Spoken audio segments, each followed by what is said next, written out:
What responsibility arrived with it? Today's sitting of Juz 22 brought me to the end of Surah Al Azab, verse 72. I stayed there a bit longer than usual, sitting quietly as a sliver of morning light began to break through the night sky.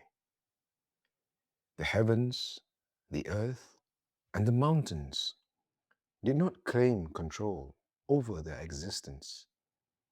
They remained within the order Allah subhanahu wa ta'ala had prescribed for them.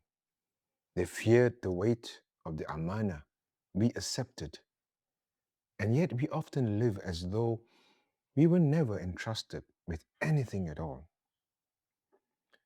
Allah subhanahu wa ta'ala gave us the faculty to know, to choose, and to act.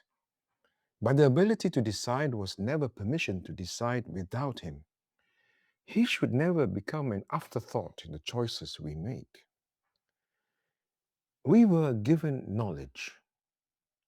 Did we ever ask what that knowledge was meant to serve? We were endowed with wealth. Did we ask whose need might have been placed within what entered our hands? We were given talent, skills, influence, time, and even strength. Did we receive them only to grow our own comfort, status, and security? Or were they entrusted to us so that something beyond ourselves could be repaired, protected, and even brought to life? The mistake begins when we begin to treat an amana as personal property. We hoard what was meant to circulate. We consume what was meant to sustain. We use creation as though it has no limits, and our abilities as though they carry no conditions. Even when we give, we may still picture ourselves as owners, giving away something that belongs to us. But we are only passing on what Allah subhanahu wa ta'ala placed temporarily in our hands. Perhaps this is part of what charity teaches us, to let go of a claim that was never ours to begin with.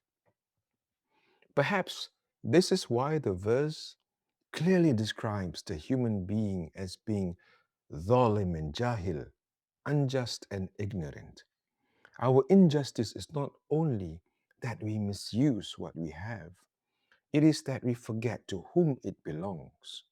Our ignorance is not merely that we do not know, it is that we act with confidence without first asking what Allah intended by giving it to us in the first place. The question then is not simply, what do I possess? It should be, what responsibility arrived with it? And when it leaves our hands, like so many other things, and especially our lives eventually will, what account will I give for how I carried it?